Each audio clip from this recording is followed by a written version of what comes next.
Ao longo de milhões de anos, nosso planeta mudou muito. Eras do gelo, movimentação das placas tectônicas, inundações globais, meteoritos. Espécies de animais surgiram e desapareceram ao longo de milênios. Em algum momento de tudo isso, nós humanos surgimos. Agora imagine um lugar que ficou isolado do resto do mundo por 5 milhões e meio de anos. Possivelmente muito mais. Um lugar onde nenhum humano jamais havia posto os pés antes. Em 1986, finalmente encontramos a Caverna de Moville. Você vai para o aeroporto e compra uma passagem para a Romênia. Em seguida, aluga um carro e dirige para o sudeste. E procura a cidade de Constança, bem perto do Mar Negro. Seu telefone diz que este é o local, então você para o carro e olha em volta. É o meio de um campo deserto, nada além de uma grande planície sem vida. Então você avista um buraco no chão.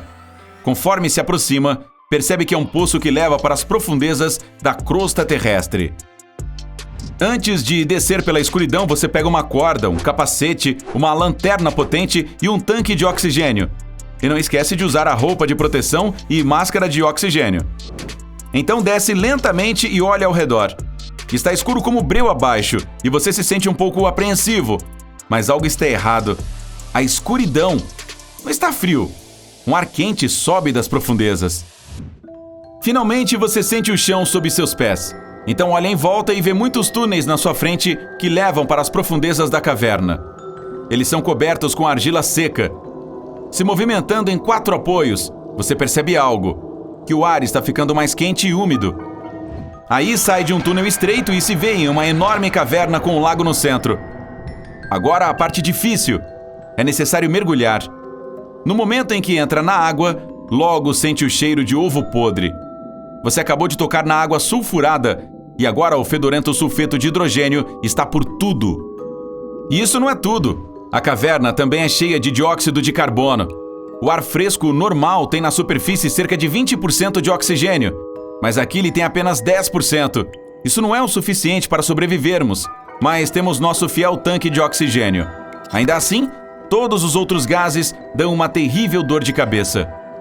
Você liga a lanterna na potência total e mergulha. De algum jeito, precisa passar nadando por essas fendas subaquáticas estreitas. Existem muitas delas. Isso parece um labirinto subaquático. Você está um pouco preocupado, mas seu tanque de oxigênio ainda está bem cheio. Então se espreme pelas fendas e finalmente encontra uma área aberta. E congela. De cima, de baixo, por todos os lados, você começa a ouvir o som de criaturas rastejantes. O feixe de luz da lanterna mostra milhares de insetos rápidos e escorregadios. Esta caverna contém 48 espécies, 33 das quais completamente novas para nós. Estranhos caracóis brancos rastejam ao longo das paredes. Camarões transparentes, até mesmo pequenos sanguessugas, nadam na água. Centopeias brancas com barbatanas enormes e aranhas transparentes andam ali. Existem até 2 espécies de escorpiões, como se todo o resto já não fosse assustador o suficiente. Escorpiões de água e outro tipo ainda não identificado. Não é exatamente um típico do deserto. Na verdade, nada por aqui parece normal. Todas as criaturas são brancas ou transparentes. Elas não têm olhos, apenas pernas longas e antenas que as ajudam a navegar nas águas escuras.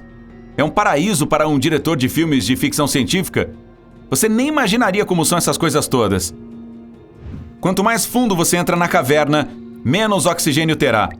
Surpreendentemente, há ainda mais monstrinhos correndo por lá. O ar é puro metano e dióxido de carbono. Essas pequenas coisas bizarras nunca viram o sol, nem nunca saíram desta caverna. As aranhas, os escorpiões e as sanguessugas ficam com fome, certo? E se alimentam de criaturas menores, como caracóis e vermes. Mas o que as criaturas menores comem? Só então você percebe algo muito estranho na superfície da água. Existe uma substância branca espessa que se parece com espuma. Você toca nela com cuidado. É como se fosse papel higiênico molhado. Ela rasga assim que encosta nela. Mas não é espuma nem papel. São bilhões de organismos vivos, bactérias chamadas autótrofas. Essas bactérias produzem alimento a partir do dióxido de carbono e não a partir do ar, como as plantas e as árvores. Elas usam a água. Isso é chamado de quimiossíntese. Essas minúsculas bactérias excretam os alimentos não utilizados e outras maiores vêm e os comem. Então os minúsculos caracóis e vermes se alimentam das grandes bactérias. É um ciclo alimentar excêntrico e único nas profundezas de uma caverna aleatória na Romênia. É por isso que é necessário usar aquela roupa de proteção e máscara. Não é apenas para seu conforto e segurança. Sem ela, você pode acidentalmente deixar para trás algumas bactérias humanas da sua pele ou algo assim. Isso poderia arruinar o delicado equilíbrio da vida neste mundo subaquático. A caverna é muito pequena e perigosa para pesquisas científicas caras. Então, você pega algumas amostras de água, terra e ar e sai de lá o mais rápido possível. O local ainda não foi totalmente explorado. As autoridades romenas não permitem que qualquer pessoa mergulhe ali. Vamos ver em alguns anos. Quem sabe o que mais encontrarão por lá? Você volta para o seu laboratório e começa a entender por que aquele lugar é tão importante. As condições na caverna de Moville são quase as mesmas dos primeiros anos de existência da Terra. Naquela época, nosso mundo era protegido do Sol por uma atmosfera densa. Na verdade, é possível que os micróbios achados na caverna sejam os mesmos que existiam naquele período, quando a vida começou. Essas bactérias podem ser incrivelmente úteis. Elas oxidam os gases perigosos, metano e dióxido de carbono. Basicamente os tornam inofensivos. Obrigado, galerinha! A caverna de Moville não é o único lugar extremo da Terra onde a vida ainda encontra uma maneira de sobreviver e se desenvolver. Imagine a Torre Eiffel, em Paris. Agora pense em 10 delas, uma em cima da outra. E em uma perfuração com essa profundidade. Entendeu?